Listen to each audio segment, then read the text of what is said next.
Assalamualaikum warahmatullahi wabarakatuh. Salam sejahtera untuk kita semua. Teman-teman mahasiswa Universitas Sidan yang berbahagia, marilah kita panjatkan puji syukur kehadirat Tuhan Yang Maha Esa yang telah memberikan karunia-Nya sehingga kita dapat bertemu pada kesempatan kali ini dalam keadaan sehat walafiat. Tak lupa juga saya ucapkan terima kasih kepada teman-teman yang telah memberikan kesempatan kepada saya untuk berdiri di sini memberikan pidato singkat dalam memperingati Hari Pendidikan Nasional pada tahun ini dengan tema berpikir kritis kreatif bagi mahasiswa. Teman-teman mahasiswa yang berbahagia, Hari Pendidikan Nasional identik dengan salah satu tokoh pendidikan di Indonesia, yaitu Ki Hajar Dewantara. Hardiknas ini juga diperingati sebagai hari lahirnya beliau karena beliau memberikan kontribusi yang sangat besar di dunia pendidikan Indonesia. Beliau mengerahkan segala usahanya untuk memperjuangkan pendidikan di Indonesia agar rakyat Indonesia mendapatkan hak dan kesempatan yang sama di bidang pendidikan. Beliau tahu anak-anak di Indonesia adalah generasi muda penerus bangsa yang akan meneruskan cita-cita bangsa dalam mencerdaskan kehidupan bangsa di masa yang akan datang. Beliau tahu anak-anak Indonesia memiliki cita-cita yang tinggi, sehingga beliau memperjuangkan pendidikan di Indonesia agar anak-anak di Indonesia mampu meraih cita-citanya, sehingga tercetaklah generasi muda penerus bangsa yang cerdas dan berkarakter. Pada masa sekarang, kita sebagai generasi muda penerus bangsa dihadapkan oleh berbagai tantangan yang kompleks, baik dari internal maupun eksternal. Yang mana hal tersebut menuntut kita untuk memiliki kemampuan dan kecakapan di berbagai hal. Oleh karena itu, di bidang pendidikan ini, kita harus mampu mengantisipasi dan melakukan berbagai tindakan yang nyata untuk menghasilkan outcome yang tangguh dan mampu menghadapi era digital ini. Maka dari itu, kita harus mengembangkan 3 pilar di era digital ini. Yang pertama, pilar karakter, yang kedua, pilar literasi, dan yang ketiga, pilar 4K.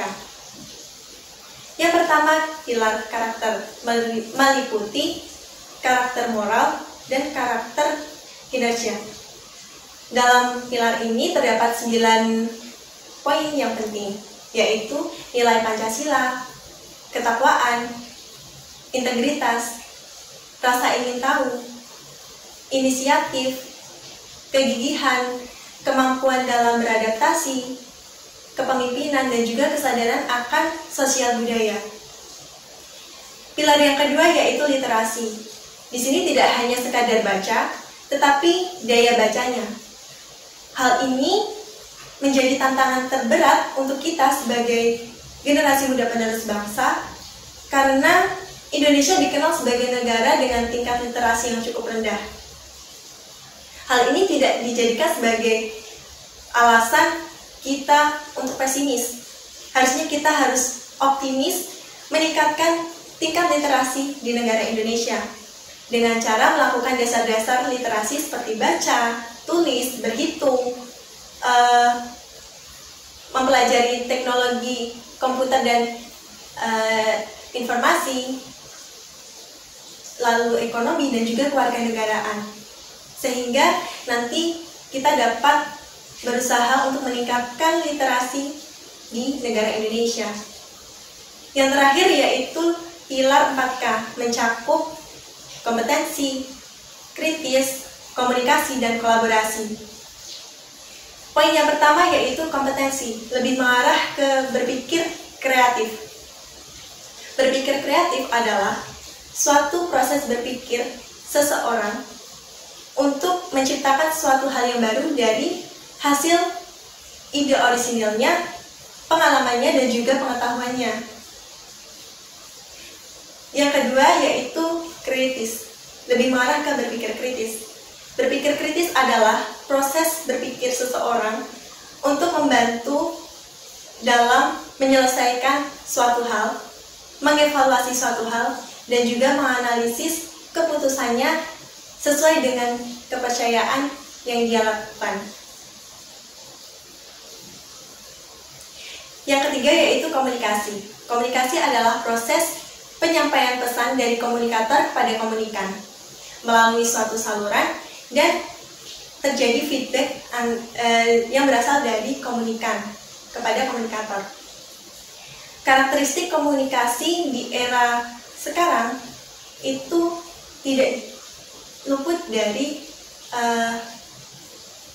komunikasi digital, yang mana komunikasi digital ini sudah melintasi batas wilayah negara dengan menggunakan perangkat yang sudah canggih. Di sini kita ditekankan untuk memiliki kemampuan berkomunikasi dengan orang lain dengan baik, secara baik. Dan kita juga harus lebih bijak lagi dalam berkomunikasi secara digital, karena di komunikasi digital ini media sosial sudah berkembang dengan pesat. Karena manusia sudah menggunakan media sosial sebagai alat untuk berkomunikasi. Yang terakhir yaitu kolaborasi. Kolaborasi ini menunjukkan seperti apa seseorang ketika dia berada dalam suatu kelompok, seperti apa dia bekerja dengan anggota kelompoknya, bagaimana dia memimpin kelompoknya, bagaimana dia beradaptasi sesuai dengan peran dan tanggung jawabnya, bagaimana dia menempatkan rasa empatinya di kelompok tersebut, dan bagaimana cara dia menghadapi perspektif setiap orang yang berbeda. Dari sinilah kita mengetahui bahwa kolaborasi itu menciptakan suasana yang beragam dan juga toleransi.